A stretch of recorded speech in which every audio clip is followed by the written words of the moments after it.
Bekas Ketua Pemuda UMNO, Airi Jamaluddin Abu Bakar malam tadi secara terbuka mengumumkan hasrat untuk kembali menyertai parti itu menerusi agenda Rumah Bangsa.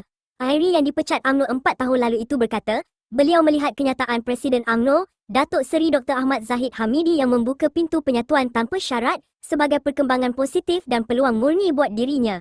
Airi berkata, kenyataan dikeluarkan Ahmad Zahid pada 6 Mac itu yang membuka pintu Rumah Bangsa seluas-luasnya kepada bekas ahli yang pernah dipecat atau digantung keahlian turut memberi makna kepada dirinya. Dalam rakaman sama, Airi turut mengarahkan setiausaha akhbarnya, Raja Syahrir Raja Abu Bakar untuk menyediakan draft surat permohonan bagi tujuan berkenaan.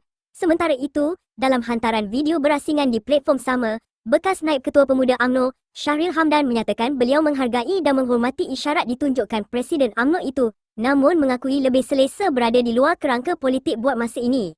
Menurut Syahril, beliau ketika ini lebih selesa berada di luar gelanggang politik, walaupun tidak menolak kemungkinan untuk kembali suatu hari nanti.